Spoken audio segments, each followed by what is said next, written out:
Muy buenas tardes. Eh, Mi nombre es Giovanni Oces, soy psicólogo clínico, psico-oncólogo de la Unidad de Cuidados Paliativos del Hospital Gustavo Frique de Viña del Mar, y en esta oportunidad vengo a presentarles el tema de autocuidado y manejo del estrés para equipos de cuidados paliativos. El objetivo general de la presentación se enmarca en la consigna de instalar dentro de los equipos de cuidados paliativos una cultura de autocuidado, fomentando estrategias que benefician la salud física, psíquica, emocional y laboral. Y los objetivos específicos están relacionados con conocer el concepto asociado al autocuidado, fomentar estrategias de autocuidado y fortalecer prácticas de autocuidado ya instaladas dentro de la organización. Para comenzar, vamos a abordar tres conceptos básicos que tienen que ver con el autocuidado. El primero es el burnout, el cual es el resultado de una respuesta prolongada a los estresores crónicos en el trabajo. La fatiga por empatía o fatiga por compasión es lo que pasa mucho en el entorno de los que nos desarrollamos en el área de cuidados paliativos, puesto que es el resultado de estar en contacto con el sufrimiento al establecer una relación de ayuda. Y finalmente, el síndrome de desgaste ocupacional, el cual se encuentra descrito en el CIE-11 como problemas asociados con empleo o desempleo. Significa que está asociado a una patología de la salud mental, y este es el resultado del estrés crónico, en el cual no se ha podido manejar con éxito desde el lugar de trabajo. Es decir, no solamente tiene que ver con las exigencias que uno mismo se pone o el trabajo o lo que el trabajo te demanda, sino que también es a nivel institucional. Y eso es algo que nosotros debemos procurar también que se pueda fortalecer. El burnout, como concepto, nace en 1974. Fraudenberger, que es un investigador, habla acerca del síndrome de fatiga emocional como una interacción entre el profesional y la organización, y no tanto con la relación con los pacientes. Significa que para que nosotros lleguemos a un estado de burnout, no tiene que ver con la relación de ayuda o con la relación que nosotros establecemos con nuestros pacientes, sino que es más a nivel institucional. La organización es la que nos provee de esta carga negativa que nos lleva a experimentar este cuadro clínico. No es una enfermedad, es un proceso estable, crónico e insidioso, así está descrito. Se caracteriza por desgaste emocional, una sensación de falta crónica de energía. También se puede observar despersonalización, donde hay una actitud de deshumanización o desinterés hacia las personas a las que se les brinda el servicio. Y también hay falta de realización personal, una tendencia a evaluarse negativamente y a sentirse descontento e insatisfecho con los resultados laborales. Las características específicas del burnout: tiene reacciones psicológicas, donde el contexto emocional es el que más se destaca. Hay síntomas de ansiedad, depresión, irritabilidad, aburrimiento, falta de atención, concentración y pesimismo. Hay reacciones físicas que tienen que ver con alteraciones de los ciclos circadianos. El insomnio es uno de ellos, contracturas musculares, problemas gástricos, taquicardia, migrañas y fatiga. Y hay reacciones conductuales, hay un deterioro en la calidad de sus servicios, absentismo, interacciones hostiles, retardos, incumplimientos de las metas o comunicación deficiente, no solamente con el paciente, sino que dentro del grupo de trabajo también, lo que pudiese generar separación en el grupo de trabajo, indiferencia ante la gente a la que se atiende. Es importante destacar que las manifestaciones son consideradas como un riesgo físico y psicosocial para todos aquellos profesionales que lo padecen. Factores condicionantes la ocurrencia del burnout es multifactorial, por ende, no hay acuerdo en el grado de influencia relativa de factores personales, familiares o cognitivos. Hay más acuerdo en la influencia de características particulares de cada profesión y ambiente laboral. Uno de los elementos que aparece harto en la literatura tiene que ver con trabajar en servicio público, ¿sí? Trabajar en el sector público por el nivel de demanda y sobrecarga asistencial, tener menos años de antigüedad y turnos complejos de trabajo. También trabajar los fines de semana o gozar de poco descanso, percibir salarios bajos e incongruente con la actividad laboral y tener una carga excesiva de trabajo y llevar a cabo tareas burocráticas rutinarias. Algunas generalidades. Encontramos que el género está clásicamente atribuido más vulnerabilidad a la mujer, pero las mujeres puntúan más alto en agotamiento e ineficiencia, y en ineficiencia profesional que los hombres. Algunos estudios han puesto de manifiesto la tendencia de los hombres a mostrar más actitudes negativas hacia el trabajo y despersonalización, es decir, en ellos se marca mucho más la hostilidad. El factor edad es más frecuente en personas jóvenes. El estado civil no es concluyente, pero aparentemente eh, las personas solteras tendrían más tendencia. Y personalidades más sensibles dentro de la clasificación o los clústeres de personalidad, los que están en el tipo A, serían un poco más, se encontrarían un poco más expuestos. La fatiga por compasión es un tipo de estrés resultante de la relación de ayuda terapéutica, de la empatía y el compromiso emocional. Afecta específicamente a profesionales que trabajan con el objetivo de aliviar el sufrimiento en la vida de las personas que atienden. También es un estado de profundo dolor, entendiendo como sufrimiento físico, psicológico, social y espiritual, y que precisan de un profundo cuidado. Cuando aparece la fatiga por compasión, logramos observar que hay una reexperimentación. El paciente o la persona comienza a revivir y recordar con gran carga emocional este espacio biográfico que puede estar generando sufrimiento. Hay evitación y embotamiento psíquico, donde hay actitudes de distanciamiento, tanto físico como afectivo, de las personas y no solo de los pacientes. Hay hiperactividad o hiperarousal, estado de tensión, alerta permanente y reactividad.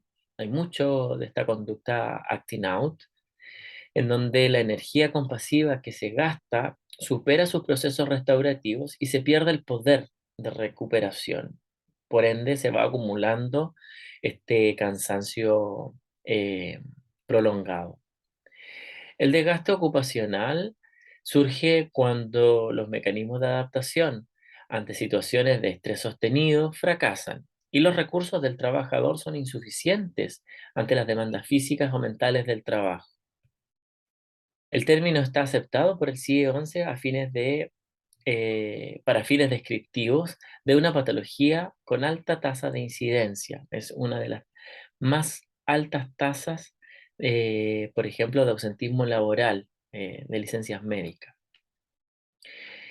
Si bien el CIE-10, como ustedes pueden observar, aparece como en el capítulo 21 como factores que influyen en el estado de salud y contacto con los servicios sanitarios, ahora aparece como factores que influyen en el estado de salud o el contacto con los servicios de salud, para luego mostrar un poco ahí el cómo se definen estas personas que entran en contacto con los servicios sanitarios en otras circunstancias. Y ahora el CIE-10, CIE-11 lo pone como factores que influyen en el estado de salud. El CIE-11 hace la referencia a problemas relacionados con la dificultad en el control de la vida y el CIE-11 replantea estas dificultades como problemas asociados con el empleo y el desempleo. Por ende, decanta desde el síndrome de burnout al CIE-11 en donde se plantea este síndrome por desgaste profesional. La clasificación actual y futura del síndrome del desgaste profesional tiene que ver también con los avances tecnológicos, con los accesos, con el crecimiento poblacional, con elementos socioculturales, ¿sí? Con el tener que trabajar con distintas etnias, culturas, cosmovisiones, y el profesional tiene que estar a la altura de poder establecer ese contacto tanto con el servicio, con los servicios de salud, pero también con los usuarios, y eso desgasta. Entonces se va generando una alta tensión, un alto cúmulo de desgaste que puede llevarte a generar este desgaste profesional. La OMS hace un par de años incluyó el burnout laboral en la clasificación de enfermedades. Esto fue muy bueno porque antes no estaba, en donde este síndrome se define como un estrés crónico en el lugar de trabajo que no ha sido tratado con éxito. Y esto obviamente apunta a un deterioro en la eficacia profesional. Hay una reducción de la eficacia profesional. Y como les decía, esto no tiene que ver solamente con un patrón conductual o por las inhabilidades o el no tener las herramientas desde el profesional que desarrolla la actividad, sino que también es a nivel estructural. La institución, que es la prestadora, es la que también presenta estas dificultades y propicia, por supuesto, el desgaste. Los síntomas, aquí podemos observar que podemos encontrar desde lo físico hasta lo psíquico, con elementos psicológicos bastante importantes, donde aparece la disociación, irritabilidad y sensación de impotencia. Y elementos sociales donde yo me imagino que alguno de ustedes puede tener cercanía con ellos respecto a alguien que pueda estar pasando por una situación así, donde muchas veces hay abuso de sustancias químicas o de alimentos. También pasar menos tiempo con los pacientes, hay deterioro social y aparición del sarcasmo y el cinismo como una forma también, un mecanismo de protección. Hay una correlación entre el burnout, la fatiga por compasión y la satisfacción por compasión. Y esto es importante tenerlo claro porque cuando interactúan estas tres, muchas veces nos damos cuenta de para dónde tenemos que ir direccionando los esfuerzos y hacernos cargo también de aquellos elementos que tienen que que tienen que ser reforzados desde las instituciones. Bien, entonces, ¿qué actividades estamos haciendo actualmente para cuidarnos? Los estilos de vida saludables son uno de ellos, constituyen gran parte de lo que es el autocuidado, en donde necesitamos encontrar un balance entre el trabajo y la vida, hacer estas conexiones respecto a espacios de autocuidado, ¿sí?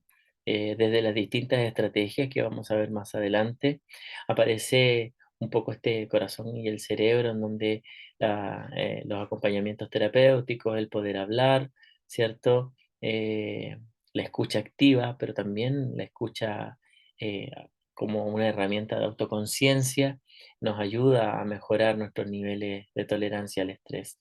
También el apoyo social, el estar en contacto con los demás, el deporte y las prácticas de meditación, mindfulness, soulfulness y todas aquellas que son más recientes. Al preguntar por el autocuidado, nos hemos encontrado con que algunos dicen que sí, necesitan, otros dicen que a veces, otros dicen que no lo necesitan. Yo sí creo, no, no tengo tiempo. Sin embargo, el cuidado del profesional de la salud decanta en el cuidado de los pacientes. Entonces tenemos que ser conscientes de que si nos dedicamos a cuidar a otros, primero tenemos que cuidarnos a nosotros mismos. Mientras más crezco en cuidados paliativos, necesito tener más experiencia en el autocuidado y está claro de que somos agentes que entregamos muchos elementos psicoeducativos a nuestros familiares y pacientes. Entonces, eh, tenemos que mostrar lo mejor de nosotros, ¿cierto? De tener una conducta de aceptación, de acogida y también mostrarnos que estamos bien en nuestro lugar de trabajo para así proyectar eso y segurizarnos también y asegurar al cuidador o a la persona con la que estamos trabajando. Un experto reconoce su vulnerabilidad en términos de ver cuáles son nuestras debilidades y cuáles son nuestras herramientas que debemos reforzar o quizás mejorar. Y pasa algo respecto al autocuidado, donde pasamos del autocuidado al cuidado mutuo. Entonces, ¿cómo podemos construir contextos de seguridad y confianza en los equipos? Es una pregunta que les dejo a ustedes para que lo puedan plantear a veces en las reuniones clínicas o en sus jornadas de autocuidado. Eh, También plantear qué necesitamos para que emerjan relaciones de auto y mutuo cuidado, ¿cierto? Ver muchas veces esta verticalidad con la que se trabaja en algunos sectores habla de que no hay mucho autocuidado, ni menos mutuo cuidado. Entonces, el mutuo cuidado tiene que ver con elementos reflexivos donde hay relatividad de los saberes, cada uno aporta desde su experiencia y cómo puede ayudar al otro. También hay una interacción y no interpretación, en donde observamos que la complejidad de la vida humana y de los límites de cada disciplina pueden interferir en este cuidado mutuo. Y también aceptar que existen puntos ciegos. Hay cosas que yo no veo y muchas veces mi colega lo puede ver y en el cuidado mutuo está esto de decirle al otro qué es lo que estoy viendo y cómo lo puedo ayudar, ¿sí? Como estas críticas constructivas o acompañamiento eh, terapéuticos, pero no desde el contexto psicológico, sino que del solamente estar, del acompañamiento y de la escucha. También lo experiencial, hay una corresponsabilidad en el dilema y la construcción, la deconstrucción del mismo, ¿cierto? Tenemos que darnos cuenta de que cada uno vive una experiencia distinta ante un elemento en común, pero desde ahí se puede deconstruir y podemos sacar bastantes cosas que nos pueden ayudar como unidades, como equipos humanos y también a niveles institucionales. Para resolver las cuestiones relacionadas a la necesidad de autocuidado y desarrollar procesos potentes de transformación, necesitamos tener bajo nuestra vista estos elementos para el desarrollo del cuidado mutuo. Por ende, el desarrollo del cuidado mutuo tiene que ver con una construcción conjunta. Eh, Hablamos de que es estratégico e interactivo porque las estrategias van a estar dirigidas a las necesidades sentidas de cada uno de los equipos. Entonces, desde ahí podemos construir nuestro programa, nuestro plan de autocuidado. Y también va a ser interactivo porque podemos, podemos dejarlo abierto a que en el transcurso del tiempo vayamos agregando otras cosas que creamos que fuesen necesarias tenerlas presentes y abordarlas en las temáticas de autocuidado. Entonces, acá lo que se da es identificar nuevos sentidos frente al autocuidado, que ahora para mí puede significar autocuidado, qué es lo que era antes y qué es lo que es ahora. Hay una resignificación de los síntomas de agotamiento, significa que ya no voy a normalizar el hecho de estar cansado, y sí, me canso, pero no es normal estar así de cansado. Entonces tengo que ir observando bien cuál es la resignificación de esos procesos y cómo muchas veces tendemos a justificar el cansancio y no nos damos cuenta que estamos ahí medios al borde de caer en una situación más compleja que un simple agotamiento. Y debemos asumir la responsabilidad por partes iguales todos. El autocuidado, si bien es cierto, es una cultura, es un elemento transversal en todas las instituciones, es de responsabilidad individual. Yo tengo que saber cómo cuidarme a mí mismo para poder desempeñarme de la mejor forma en la actividad que estoy realizando. Por ende, definir y redefinir el autocuidado nos lleva a reconocer también las necesidades de responsabilizarse, de saber qué estamos haciendo, por qué lo estamos haciendo y qué cosas podemos cambiar, qué cosas podemos mejorar. También identificar necesidades de autocuidado. Las necesidades de autocuidado pueden diferir de una persona a otra, de un grupo a otro. Sin embargo, podemos estar todos en la misma institución. Diseñar planes y estrategias de autocuidado va a depender de los objetivos de cada persona y de cómo lo vayan aportando, y también de cómo este diseño tiene que ser de manera sistemática, medido en el tiempo, para ver cuál es el impacto de las actividades de autocuidado que estoy realizando.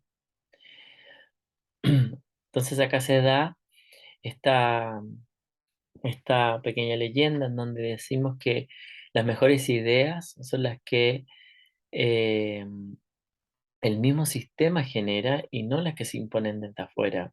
Entonces es muy difícil, a pesar de que, por ejemplo, contemos con alguien que tiene muchas habilidades, mucho conocimiento en autocuidado, pero está dentro, ¿cierto? Está dentro de de este grupo de personas.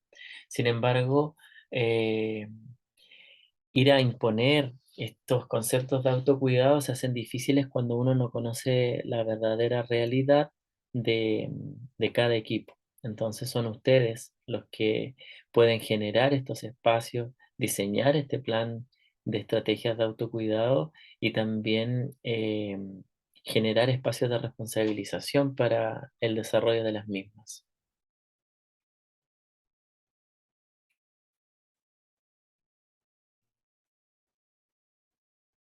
Si queremos ver el autocuidado de manera sistemática, tenemos que plantearnos que debe ser participativo, en donde será el resultado de una construcción conjunta y no de los intereses de una sola persona. Por ende, es importante que los grupos se junten, hagan reuniones, planteen cuáles son los intereses que tienen en conjunto y que vayan apuntando a la colectividad para desarrollar estrategias de autocuidado en los equipos. También deben ser contextuales que responden a una necesidad del equipo. El mismo equipo otorgará esos significados. Eso, eso es muy lindo de verlo cuando le podemos otorgar ese significado porque se hace más propio. Es como un trabajo tan especial que ya no cuesta hacerlo, sino que se disfruta mucho más. Y tiene que ser un espacio reflexivo donde se incluya una mirada de un segundo orden, involucrando a todos los miembros en su co-construcción. Acá todos los que participan dentro de una unidad tienen que ser participantes activos de la construcción de estos programas de autocuidado y tienen que ser sistémicos. Da cuenta de las conexiones e relaciones del equipo, ¿cierto? No trabajamos solos, trabajamos en conjunto con otras unidades y esas otras unidades quizás por nuestro nivel de demanda también se puede desgastar. Entonces también podemos hacer estas conexiones con ellos para generar espacios de cuidado mutuo. Y debemos ser muy críticos, un alto nivel crítico, en donde cuestionamos las formas establecidas para abrir nuevas posibilidades de pensar, ver y construir realidades. Esto tiene que ser un proceso permanente, tiene que ser un proceso longitudinal con evaluaciones programadas al principio, durante el desarrollo y al final de un proceso, hacer las mejoras necesarias y replantearse un segundo, un tercer, un cuarto año en donde cada vez vamos mejorando y vamos optimizando estos espacios de autocuidado que quisiéramos instalar dentro de las organizaciones o dentro de las unidades. Hay herramientas para el autocuidado. Una de ellas es el desarrollo de la autoconciencia. Esto habla de la capacidad de una persona de combinar el autoconocimiento y una doble conciencia de su propia experiencia subjetiva. Esto me recuerda mucho a la película Pinocho, que tiene a su Pepe Grillo que le dice, lo anticipa un poco, le va diciendo, piensa lo que vas a hacer, mira lo que está pasando, la reacción quizá que estás sintiendo, la emoción que estás sintiendo, quizá la debiésemos depurar un poquitito, y a veces el tener esta autoconciencia nos evita bastantes problemas, bastantes dificultades que se puedan dar en el contexto laboral. El objetivo de esto es establecer una diferencia entre profesionales que sufren, se contagian y se sienten quemados por el trabajo y los que en el mismo entorno aprenden, disfrutan y encuentran sentido a su difícil profesión. Y por otro lado, aprenden a observarse y a estar atentos al propio proceso interno. Eso es sumamente importante, comprender qué es lo que me pasa. Y esto tiene que ver con estas estrategias que son la autoobservación, ver por dónde transitan mis emociones y cómo las gestiono. También el escucharse y el ser conscientes. Como pequeños tips, la meditación, la escritura reflexiva, el yoga y la psicoterapia son estrategias bastante potentes para fortalecer la autoconciencia como una herramienta de autocuidado. Entonces nos preguntamos cuál de estas estrategias presentadas podría yo adquirir, ¿cierto? ¿Qué actividades realizo para cultivar estas estrategias? ¿En qué momento del día me podrían ser más útiles? Eso se ajusta a cada realidad. Cada uno verá, como dice el dicho popular, donde le aprieta el zapato. Entonces, desde ahí, ir viendo cómo la voy instalando en mi día a día. Al principio cuesta, pero luego, si lo voy sistematizando y voy haciéndolo todos los días, ojalá en el mismo horario y con dificultad creciente, la actividad que estoy desarrollando, ya después se hace muy fácil mantenerla en el tiempo. Este dibujo habla un poco de lo que habíamos conversado sobre la gestión emocional. La película Intensamente, están ahí estos dibujos animados que nos muestran las emociones como a veces toman más protagonismo que nosotros mismos. Y necesitamos que nosotros seamos los protagonistas de lo que estamos haciendo y nuestras emociones jueguen a nuestro favor. Por ende, la gestión emocional está dada cuando le doy nombre, si siento miedo, tristeza, rabia o alegría. Cuando la acepto, la invito a pasar y le doy el espacio que le corresponde porque por algo la estoy sintiendo. También identifico la causa, sé lo que me provoca esta emoción y cuando respondo o suelto, cuando genero, cuando la gestiono, cuando la mastico y luego ya después de eso avanzo a lo siguiente, a lo que vinimos, ¿cierto? Entonces hay que estar muy atento a cómo gestionamos las emociones. Algunas recomendaciones, con esto ya vamos terminando. Cuida de tu energía, independiente de que si estás solo o con niños pequeños en casa, cada día trata de relajarte 10, 15 minutos, ojalá 30 para ti, para hacer algo que recargue tu energía, hablar con tus amigos por videollamada, darte un baño de tina, escuchar música que te guste, bailar, hacer ejercicio, leer un libro. Todo espacio es beneficioso. Crear espacios para ti. Hay muchas actividades recreativas que pueden realizarse en cuarentena, por ejemplo, con tu familia, con la pareja o solos. Además, las personas deben darse su espacio individual y respetarlos mutuamente. ya que al estar 24/7 viéndose a veces muchas horas en el trabajo, por ejemplo, es algo muy desafiante y genera conflicto. Hay especialistas que señalan eso. No tomar a lo personal lo que otras personas opinen, pues cada ser humano tiene sus pensamientos y son sumamente válidos, que vienen de sus propias creencias, experiencias previas, ¿cierto? Entonces, herirse y sentirse mal por lo que algunos digan o las soluciones que planteen no contribuyen a nada, entonces solo nos aíslan y nos entristecen. No intentes ser perfecto, la felicidad es enemiga de lo perfecto, así que autoexigirnos tampoco favorece a nuestra salud mental. Es mejor estar relajados y tranquilos que estresados y enrabiados. Dividirse las tareas y hacer otras en conjunto nos alivia. Siempre es bueno pedir ayuda. Cooperar en familia, en pareja o junto a tus hijos ayuda a acercarse y a estrechar ese vínculo. También aceptar eh, que hay muchas veces donde pasa tiempo donde tuviste que cambiar tus rutinas diarias drásticamente y seguramente muchos de los planes que se tenían se vieron frustrados. ¿Sí? Quizás ibas a viajar y a veces la demanda laboral, eh, enfermedades, etcétera, hacen que esos proyectos cambien.